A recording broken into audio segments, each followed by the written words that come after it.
Halo, perkenalkan nama saya Kemang Dio Adnano dari Prodi PGSD nomor NIM 859049204. Di sini saya akan memenuhi tugas 4A dan 4B, yaitu yang pertama untuk mengembangkan RPP dan yang kedua untuk memenuhi tugas video pembelajaran yaitu tentang keterampilan mengajar. Selamat menonton.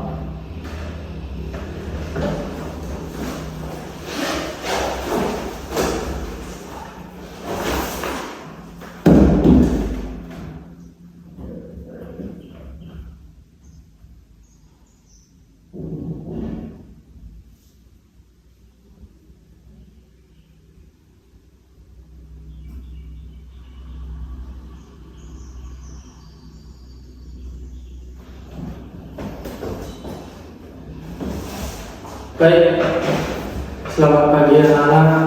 Hari ini Bapak akan menjelaskan materi tentang pengelompokan jenis hewan menurut makanannya serta pengelompokan jenis hewan menurut tempat tinggalnya. Yang pertama kita bahas dulu tentang pengelompokan jenis hewan menurut makanannya. Apakah anak-anak sudah tahu ada berapa jenis pengelompokan jenis hewan?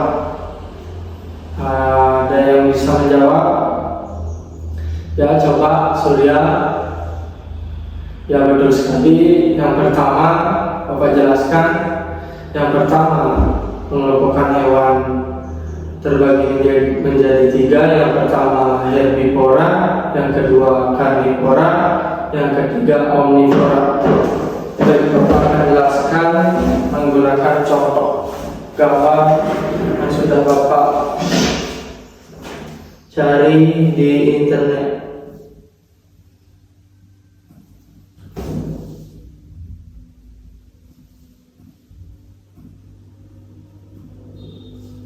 Nah, sebelum Bapak mencarikan contoh gambar di internet, apakah ada yang bisa menyebutkan yang pertama contoh hewan herbivora? Ya, coba mana?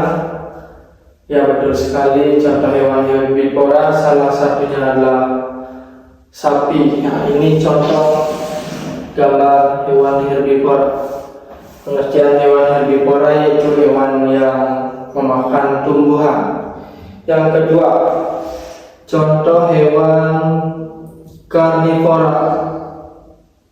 Contoh hewan karnivora yaitu di sini Bapak mencarikan contoh yaitu singa. Singa adalah hewan pemakan daging. Pengertian hewan karnivora yaitu hewan yang memakan daging atau hewan lainnya. Yang ketiga, hewan omnivora. Hewan omnivora yaitu hewan pemakan segala yang pertama memakan tumbuhan atau sayuran, dan kedua memakan daging atau hewan lainnya. Contohnya ayam. Nah, dari ketiga jenis hewan tersebut, apakah anak-anak bisa menyebutkan hewan lainnya? Coba anak-anak membuat kelompok dan sebutkan selain yang Bapak tadi berikan contoh. Coba sebutkan hewan yang termasuk karnivora, herbivora, dan omnivora. Nanti anak-anak akan menyebutkan ke depan satu persatu. Nanti setelah itu Bapak akan menjelaskan hewan yang menurut habitatnya. Nah, hewan menurut habitatnya, yang pertama hewan yang hidup di darat, yang kedua hewan yang hidup di air seperti di sungai, di rawa, di laut, yang ketiga hewan yang hidup di air dan di darat. Nah, yang pertama hewan yang hidup di darat, apakah anak-anak tahu sudah pasti banyak yang tahu jawabannya ya. Dan coba Aska. Ya betul sekali, hewan yang hidup di darat itu contohnya sapi. Kedua, benar sekali kambing. Ketiga, ya singa. Keempat, jerapah. Kelima, ya betul, kura-kura. Nah, yang kedua, hewan yang hidup di air contohnya, ada yang tahu? Ya betul sekali. Yang pertama ikan. Kedua, semua jenis ikan itu ya. Yang kedua ada buaya. Yang ketiga ada ya kuda nil, boleh juga hidup di air. Nah, yang ketiga hewan yang hidup di air dan di darat. Nah, ini jarang orang-orang tahu, tapi ada juga yang sudah tahu mungkin di sini. Ya coba Bagus, coba sebutkan hewan yang hidup di air dan di darat. Nah, contohnya apa? Nah, bukan itu bukan ya. Kalau kambing itu hewan di darat. Ada yang bisa? Ya betul sekali. Ular boleh, ada yang hidup di darat dan di air, ada juga. Yang lainnya ada yang tahu? Tidak? Yang Bapak sebutkan, yang pertama ada ular, yang kedua ada kura-kura, ketiga ada katak, yang keempat ada kuda nil, yang kelima ada buaya, dan seterusnya ya, banyak lagi. Nah, dari pengertian dari materi yang pertama, hewan dikelompokkan menurut jenis makanannya. Yang kedua, hewan dikelompokkan atau menurut habitatnya. Apakah anak-anak sudah mengerti dari pembelajaran hari ini? Ya, kalau memang sudah mengerti, Bapak akan kasih tugas untuk anak-anak membuat kelompok 3 orang, terdiri dari 3 orang, yaitu tugasnya yang pertama mengelompokkan jenis hewan.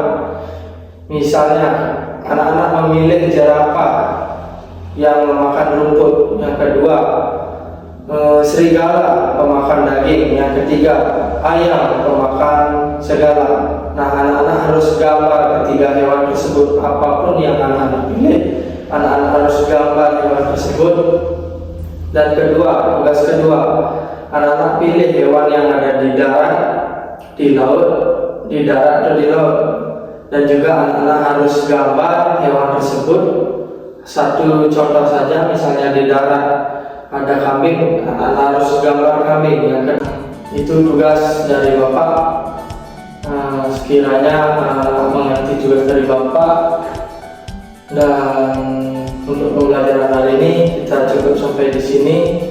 Kita lanjutkan lagi 3 hari. Bapak ucapkan terima kasih atas waktunya, dan Bapak tutup pembelajaran hari ini sampai di sini.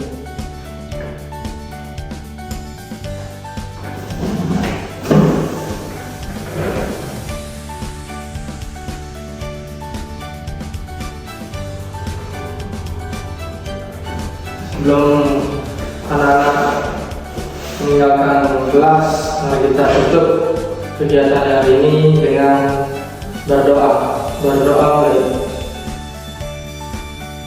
Berdoa selesai, Pak tutup dengan parama 1. Om Santi Santi. Baik, sekian video dari saya untuk memenuhi tugas pembelajaran mikro, yaitu pengembangan FPP dan praktek mengajar di sekolah. Semoga sekiranya Bapak Ibu pembimbing atau dosen bisa menerima video dari saya. Saya ucapkan terima kasih untuk para pembimbing dan dosen